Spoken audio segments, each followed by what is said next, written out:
உங்க toilet cleaner bison toilet cleaner குவாலிட்டியை விட பெட்டர்னு நிரூபிச்சா உங்க மொத்த பணமும் ரீஃபண்ட். பைசன் டாய்லெட் கிளீனர் இப்போது 79 ரூபாயில்.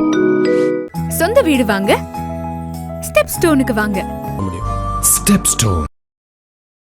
அணில் குஞ்சு தற்கூரி என்பது தாண்டி இவரால் வர முடியல. ஏன்னா இந்த கூட்டம் கூடுது, இந்த கூட்டம் ஓட்டா மாறுமா? மாறாது. ஏன் ஓட்டா மாறாதுன்னா ஓட்டர் லிஸ்ட்ல தூக்கிட்டாங்க. நேர முதலமைச்சர் ஆயிடலாயா சினிமா செட்டிங்ஸில். இன்னும் அந்த சினிமா புத்திலே இருக்கு. அதேதான் 10 நிமிஷம் பேசுகிறாருன்னா அதுக்கு ஒரு கூட்டம் தேவையா? சொல்கிறபடி பார்த்தா ஒரு அரசியல் இருந்ததே குடும்பத்துக்காக தான்ன்ற மாதிரி இருக்கு. அதுதாங்க உண்மை, அதுதான் 100% உண்மை. மக்கள் எங்கே செழிப்பாக இருக்கான்? மக்கள் எங்கே இருக்கான்? உலகத்திலே அதிகமாக சினிமா பார்க்குறவங்க இருக்கிற மாநிலம் அது தமிழ்நாடு தான். சாராய கடை உள்ள மாநிலம் அது தமிழ்நாடு தான். செங்கோட்டையனை பொறுத்த வரைக்கும் செங்கோட்டையனுடைய பிஏக்கள் சிந்து ரவிச்சந்திரன் ஒரு 1000 கோடி வச்சிருக்கோம். பிஏ நம்ம கதிர் முருகன் ஒரு 1000 கோடி வச்சிருக்கோம். இதெல்லாம் பாதுகாக்கிறதுக்காக தான் ஒரு கட்சி தேவைன்றதுக்காக போயிருக்காரா? அதுதான் உண்மை. இவர் சொல்ற எடப்பாடி வந்து நாளைக்கு காலி பண்ணியே ஆகணுன்ற மாதிரி தீர்மானமா இருக்காரு சார். யாரு? செங்கோட்டையன் அவரு. இல்லை, அதாவது மலைக்கும் மடுவுக்கும் உள்ள விஷயம்.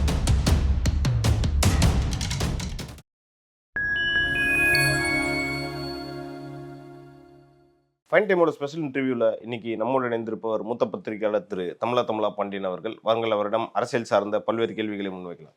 வணக்கம் சார். வணக்கம். திரு விஜய் அவர்கள் வந்து புதுச்சேரியில் ஒரு பரப்புரை பண்ணுறாரு. அங்கே வந்து திமுக தான் விமர்சிக்கிறாரு. பாண்டிச்சேரியை பற்றி பெருசாக பேசலைன்ற மாதிரி அங்கே இருக்க அமைச்சர் நமச்சிவாயெல்லாம் சொல்லிட்டு இருக்காரு. இவர் எந்த ரூட்டில் சார் போயிட்டு இருக்காரு? கரெக்டாக போகிறாரா?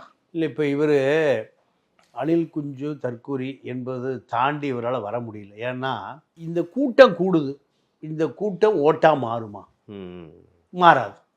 ஏன் ஓட்டா மாறாதுன்னா ஓட்டர் லிஸ்ட்ல தூக்கிட்டாங்க.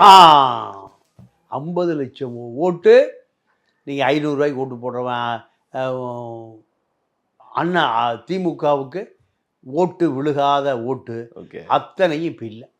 இப்போ விஜய்க்கு ஓட்டு போகணும்னு நினைக்கிறேன், போனால் அங்கே ஓட்டு இருக்காது. அவங்களுக்கு அந்த புரிதலே இல்லையா சார்? அவங்களுக்கு அதெல்லாம் என்ன தெரியாது. நேர முதலமைச்சர் ஆயிடலாயா சினிமா செட்டிங்ஸில். இன்னும் அந்த சினிமா புத்திலே இருக்கு. அதேதான் 10 நிமிஷம் பேசுகிறாருன்னா அதுக்கு ஒரு கூட்டம் தேவையா? கருணாநிதி தள்ளுவண்டியில் போவார், 2 மணி நேரம் பேசுவார். பின்னாடி இருந்து சண்முகநாதன் பேப்பர் எடுத்து கொடுத்துட்டே இருப்பார். தள்ளுவண்டி 95 வயசு. கடைசி 1 வருஷம் எங்கேயும் போலின்னு வச்சுங்க. வீல் சேரில் போய் எவ்வளோ நேரம் பேசுவார்? 2 மணி நேரம் பேசுவார். காரணம், எப்படியாவது திருடிய பல ஆயிரம் கோடிகளை காப்பாற்றுவதற்கு, தன்னுடைய சந்ததிகளை காப்பாற்றுவதற்கு கருணாநிதி கடைசி வரை உழைச்சார். மக்களை காப்பாற்றுறதுக்கு இல்லை. அப்படியே மாற்றி சொல்றீங்க? ஆமாம், மக்கள் பூரா சாராய கடையில் தானே இருக்கான். சாராய கடை கொண்டு விட்டதே கருணாநிதி தான். நீங்கள் சொல்கிறபடி பார்த்தா ஒரு அரசியல் இருந்ததே குடும்பத்துக்காக தான்ன்ற மாதிரி இருக்கு. அதுதாங்க உண்மை, அதுதான் 100% உண்மை. மக்கள் எங்கே செழிப்பாக இருக்கான்? மக்கள் எங்கே இருக்கான்? உலகத்திலே அதிகமாக சினிமா பார்க்குறவங்க இருக்கிற மாநிலம் அது தமிழ்நாடு தான். சாராய கடை உள்ள மாநிலம் அது தமிழ்நாடு தான். லாட்ரி அதிகமாக உண்ட மாநிலம் அது தமிழ்நாடு தான். இப்போ தான் ஒழிச்சாங்க. நம்ம மார்ட்டின் தான் இந்தியாவுக்கே படி போடுறாரு. எங்கேருந்து தயாரானார்? கருணாநிதியோட சம்பந்தி ஆயிருப்பார். மயிரடியில் தப்பிச்சுது. எப்படி சார்? அதாவது இப்போ நம்ம ஆதவரிஜனாவுடைய மனைவி இருக்காங்களா, டெய்ஸி. டெய்ஸியை தமிழரசனுடைய மகன் அருள்நிதி இருக்காங்க, அவருக்கு சம்பந்தம் பேசினார். யாரு? மார்ட்டினும் கருணாநிதியும். 2009 முக தமிழரசு பையனா? ஆமாம், சரி. அதான் அருள்நிதி. அப்போ சம்மந்தம் பேசுனாங்க, கருணாநிதியோட சம்மந்தி ஆயிடலான்னு. ஆட்சி மீண்டும் ஜெயிக்கல. 2009 ஜெயிக்கலினுடையும் மார்ட்டின் மனசு விட்டார். இதுதான் இல்லைன்னா சம்மந்தி ஆயிருப்பார். ஏன்னா மார்ட்டின் பார்த்தீங்கன்னா அவர் தான் அந்த லாட்ரி அந்த பாண்டு கூட சார், எலக்ட்ரல் பாண்டில் அதிகமாக கொடுத்துருக்காரு. இன்னைக்கு ஓடுற ஆன்லைன் ரம்மி இருக்குல்ல, எல்லாம் அவர் தான் பாஸ். அவரு இல்லை, தமிழ்நாடு தான் பேஸ். அவர் தான் பாஸ், தமிழ்நாடு தான் பேஸ். அப்போ பான்பராக்கு இன்னைக்கு எல்லா ஸ்டேட்லையும் தடை பண்ணிட்டான். எங்கே ஓடுது? தமிழ்நாடு தான் ஓடுது. எல்லா சீரழிவு கலாச்சாரங்களுமே உருவாகிற இடம் தமிழ்நாடு தான். பற்றி ஸ்டாலின் அவர்கள் வந்து சட்டமன்றத்தில் அவ்வளோ பேசியிருக்காரு. அப்படியுமா சார் இங்கே ஓடிக்கிட்டு இருக்கு இன்னும்? உங்களுக்கு எத்தனை மூட்டை வேணும் சொல்லுங்க? மூட்டையா? எத்தனை மூட்டை வேணும்? எல்லா கடையிலையும் வச்சு விற்கிறான் சார். எல்லா கடை நீங்கள் டாஸ்மார்க் எத்தனை மணிக்கு திறக்கணும், எத்தனை மணிக்கு பூட்டணும், 12 மணிக்கு திறக்கணும், எத்தனை மணிக்கு பூட்டணும், 10 மணிக்கு 24x7. எந்த கடையில் போய் தட்டுங்க சரக்கு வாங்காமல் வேணா குடியார வரானா? வரதான் செய்றாங்க. ஆ வராங்க. கையை மட்டும் காசு உள்ளே கொடுத்தீங்கன்னா போதும், பாட்டில் தானாக வரும். நீங்கள் 500 நோட்டை மட்டும் உள்ளே தள்ளினீங்களா அதுக்கு என்ன சரக்குன்றது என்ன சரக்கு அவனுக்கு தெரியும். அவன் சரக்கு மட்டும் வரும், கை வராது, சரக்கு மட்டும் முன்னாடி வரும். எப்போ? 24x7. இதே நம்ம போலீஸ்காருக்கு தெரியாதா? போலீஸ்காரர் நம்ம ஏட்டையாவுக்கு தெரியாதா? இது வந்து அரசு கணக்குல வருதா? வரல.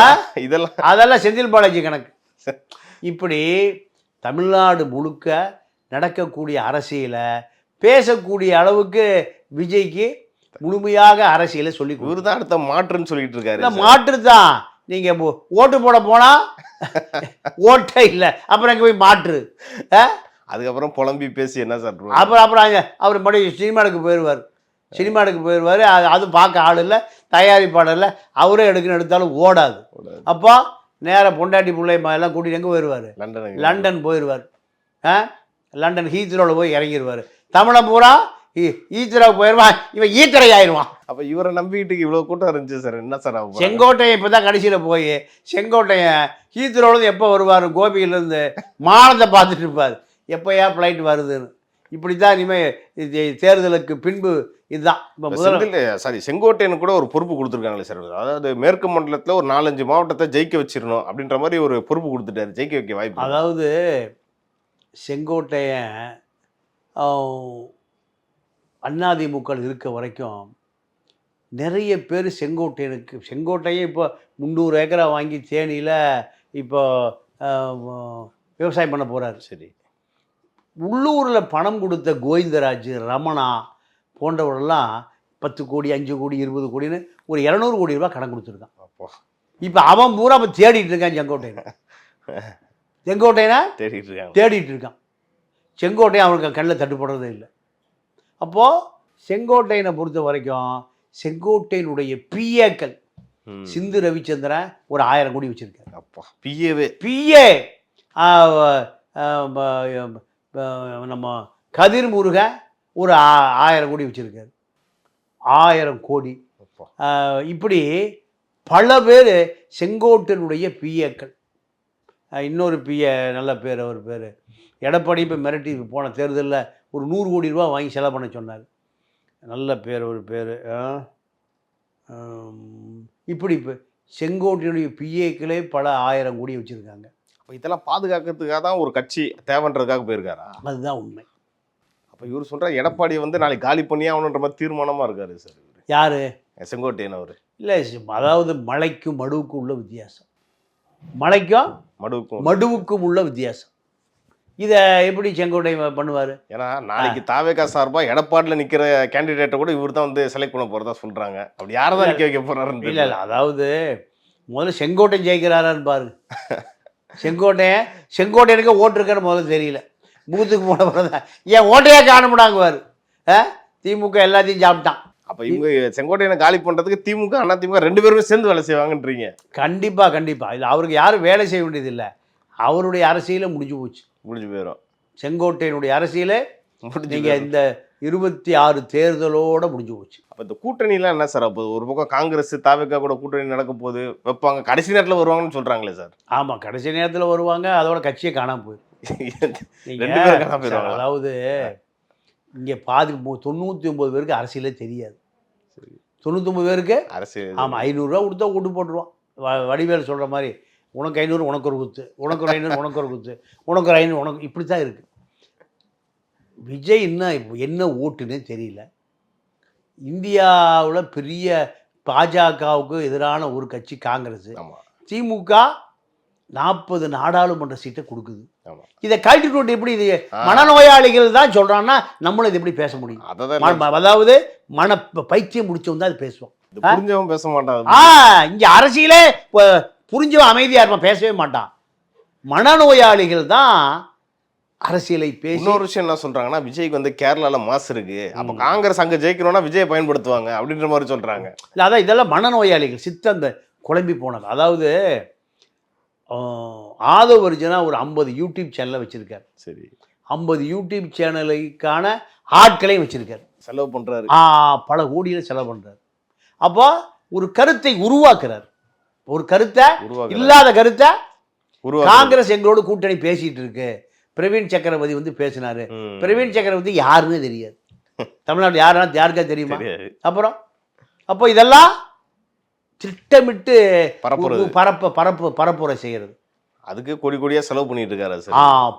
ஏன் ஆட்சிக்கு ஒரு கள்ளலாட்டரி தொழிலை உருவாக்கி அவரோட மச்சான் இன்னொரு பக்கம் பாண்டிச்சேரியில் வேலை செஞ்சு. ஆமா சார்லஸ். ஆமா, அங்கேயும் ஜெயிக்க முடியாது, இங்கேயும் ஜெயிக்க முடியாது. அவர் 2 பேருக்கும் அரசியல் ஆசை இருக்கு, பணம் இருக்கு, மக்கள் ஓட்டு போடணும், அதிகாரம் தான் கொடுக்க மாட்டாங்க மக்கள். ஓகே சார், நம்ம நடப்பு அரசியல் மற்றும் சமூக நிகழ்வு குறித்து நம்ம இன்னைக்கு நிறைய பேசணும். இது குறித்து அடுத்தடுத்த நிகழ்ச்சிகளில் இன்னும் நம்ம டீட்டெயிலாக பேசலாம் சார். நன்றி. நன்றி, வணக்கம்.